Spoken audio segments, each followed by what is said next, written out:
మహిళా కోటా పునర్విభజన పైన ముందుకే. సో ఇప్పుడు ఈ డీలిమిటేషన్ నియోజకవర్గాల పెంపు అన్నది ఒకటి ప్రధానమైంది. అండ్ రెండోది మహిళా రిజర్వేషన్, చట్టసభల్లో మహిళలకు 33% రిజర్వేషన్ ఆల్రెడీ బిల్లు ఆమోదింపజేసి ఉన్నది, లోక్సభలో అయింది అనుకుంటాను గతంలో. సో అట్లా పెండింగ్లో ఉన్నది, ఇంకా పూర్తి కాలేదు. సో ఆ మహిళా కోటా అండ్ పునర్విభజన ఈ రెండింటి మీద ముందుకే పోవాలని కేంద్రం నిర్ణయించిందట, డిసైడ్ అయిందట. 5 రాష్ట్రాల ఎన్నికల్లోపే బిల్లులు ఆమోదింప చేసుకునేందుకు సిద్ధమైన కేంద్రం అట. పశ్చిమ బెంగాల్, తమిళనాడు, కేరళ, అస్సాం, కేంద్రపాలిత ప్రాంతమైన పాండిచ్చేరి, ఈ 5 రాష్ట్రాల్లో జరగబోయే ఎలక్షన్స్ కంటే బిఫోరే ఏప్రిల్ 9కి ఎలక్షన్ ఉంది. ఏది 3 పాండిచ్చేరి, కేరళ అండ్ అస్సాంలో ఏ రోజు? ఏప్రిల్ 9. ఏప్రిల్ 23 తమిళనాడు. పవర్ పోయిందా? ఏప్రిల్ 23 అండ్ 29 అనుకుంటాను. సో అప్పుడు ఎక్కడ మన పశ్చిమ బెంగాల్లో ఉన్నది, మే 4కి రిజల్ట్ ఉన్నది. సో ఆ 5 రాష్ట్రాల ఎలక్షన్స్కి బిఫోరే ఈ బిల్లు రాబోతున్నదట.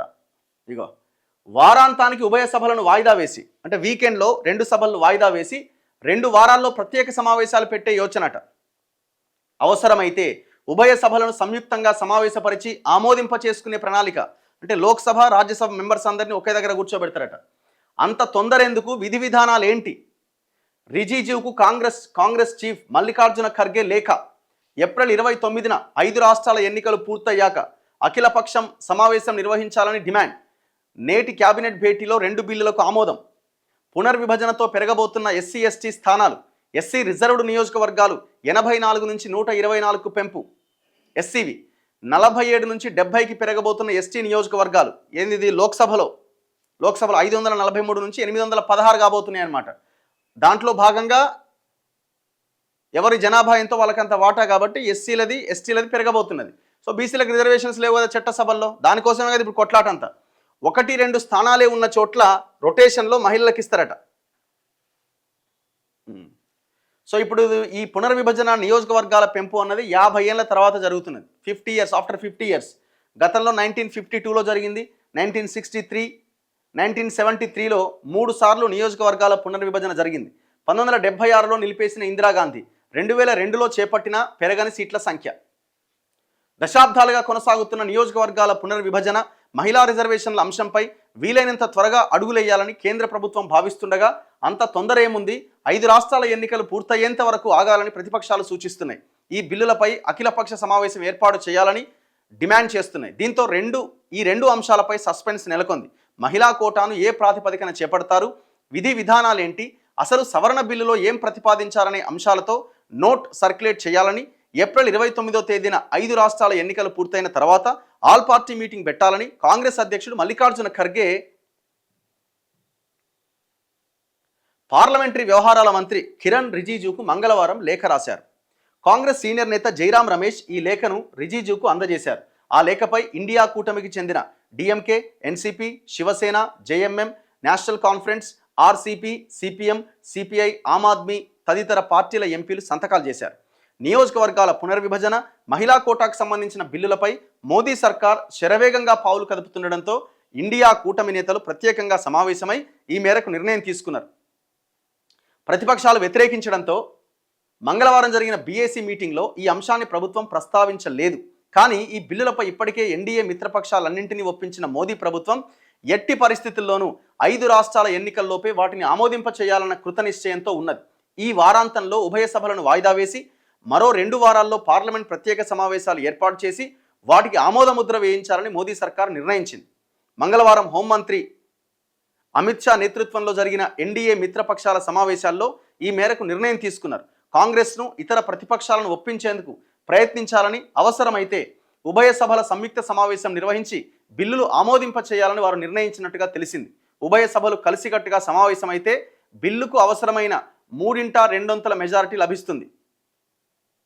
లోక్సభ, అసెంబ్లీ సీట్లను 50% మేరకు పెంచి వాటిలో మహిళలకు 33% సీట్లను కేటాయించడం వల్ల 5 రాష్ట్రాల అసెంబ్లీ ఎన్నికల్లో రాజకీయ ప్రయోజనం లభిస్తుందని, మహిళల ఓట్లు పడతాయని మోదీ భావిస్తున్నట్లు బీజేపీ వర్గాల సమాచారం.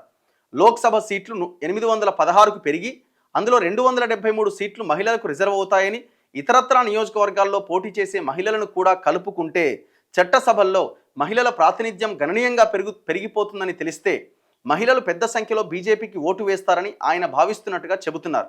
ముఖ్యంగా మహిళా ముఖ్యమంత్రి ఉన్న బెంగాల్లో పార్టీకి ఎక్కువ ప్రయోజనం చేకూరుతుందని ఆశాభావంతో ఉన్నట్టు తెలుస్తోంది. ఈ మేరకు బుధవారం జరిగే కేంద్ర కేబినెట్ సమావేశంలో మహిళా రిజర్వేషన్ చట్టానికి సంబంధించిన సవరణ బిల్లుతో పాటు డీలిమిటేషన్ కమిషన్ను ఏర్పాటు చేస్తూ రూపొందించిన మరో బిల్లును కూడా ఆమోదించే అవకాశాలు ఉన్నాయి. ఇప్పుడు ఆల్రెడీ ఆ 5 రాష్ట్రాల ఎలక్షన్స్కి దీనికి ఏం సంబంధం? ఆల్రెడీ నోటిఫికేషన్ వచ్చే ఎలక్షనే జరగబోతున్నది కదా. లోక్సభలో, రాష్ట్రాల శాసనసభల్లో మహిళలకు 33% కోటా కల్పిస్తూ మోదీ సర్కార్ రూపొందించిన నారీ వందన్ అధినియం 2023 బిల్లు 2023 సెప్టెంబర్లో ఆమోదం పొందిన సంగతి తెలిసింది. ఆల్రెడీ ఆమోదం పొందింది. అయితే ఈ బిల్లు చట్టరూపం దాల్చిన తర్వాత జరిగే తొలి జనగణనలో వచ్చిన గణాంకాల ఆధారంగా నియోజకవర్గాల పునర్విభజన చేపట్టి మహిళా కోటాను నిర్ణయించాలని ఆ బిల్లులో నిర్దేశించారు. అలా చేయాలంటే 2026 జనగణన పూర్తి చేసి ఆ తర్వాత నియోజకవర్గాల పునర్విభజన చేయాల్సి ఉంటుంది. కానీ అందుకు చాలా సమయం పడుతుంది. 2029 సార్వత్రిక ఎన్నికల సమయానికి ఆ కసరత్తు పూర్తి కాదు. అంటే ఒక క్లియర్ నిబంధన ఏముందంటే, మహిళా రిజర్వేషన్ కోటా డిసైడ్ చేయాలి అంటే 2026 క్యాస్ట్ సెన్సస్ తర్వాత మాత్రమే చేయాలని ఒక నిబంధన ఉన్నది. ఇప్పుడు అదంతా చేయాలి అంటే చాలా సమయం పడుతుంది. సో అందుకు ఏం చేస్తున్నారు, ఆలోగానే ఈ ప్రక్రియ మొత్తం పూర్తి చేసి మహిళా కోటాతో ఎన్నికలకు వెళ్ళాలని యోచిస్తున్నది. అందుకే 2011 జనాభా లెక్కల ఆధారంగానే నియోజకవర్గాల పునర్విభజన ప్రక్రియ చేపట్టేందుకు మార్గం సుగమం చేసే రాజ్యాంగ సవరణ బిల్లును వీలైనంత త్వరగా ప్రవేశపెట్టాలని కేంద్రం భావిస్తున్నది. అది కూడా 5 రాష్ట్రాల ఎన్నికల్లోపు ఈ ప్రక్రియ అంతా కొలిక్కొస్తే ఆ ఎన్నికల్లో కూడా ఉపయోగం ఉంటుందని భావిస్తున్నది. ఒకవేళ బిల్లులను ప్రవేశపెట్టలేకపోయినా ప్రభుత్వం మహిళా కోటా కల్పించేందుకు సిద్ధంగా ఉందనే సందేశం ప్రజలకు చేరుతుందని, అది రాజకీయంగా తమకు ఉపయోగపడుతుందని భావిస్తున్నట్టు సమాచారం. సో ఇది కూడా ఒక ప్లాన్ అయి ఉండొచ్చు. అక్కడున్న మహిళా ఓట్లని రాబట్టుకోవడానికి పెద్ద ఎత్తున హడావుడి చేసి ఒక ప్రయత్నం చేసి, ఇగో చూసిరా ఖర్గే లెటర్ రాసిండు, కాంగ్రెస్ అడ్డుకుంటున్నది, వీళ్ళంతా సంతకాలు పెట్టిరు, ఇండియా కూటమి వాళ్ళంతా మహిళలకి రిజర్వేషన్ ఇద్దామని మేం ప్రయత్నం చేసిన వాళ్ళు వద్దంటున్నారని పెద్ద ఎత్తున దీన్ని ఫోకస్ చేసి ఏప్రిల్ 9, ఏప్రిల్ 23 బెంగాల్ ఎలక్షన్స్ నాటికి వీళ్ళు పెట్టకపోయినా పెడుతున్నట్టుగా ఏదో వీళ్ళు ప్రయత్నం చేసి లబ్ధి పొందాలన్న ఆలోచన కూడా ఉండొచ్చు అన్నది వీళ్ళ యొక్క ఇది. మరి ఇది ఏడు దాకా పోద్ది, ఏమైద్ది అన్నది చూడాలి.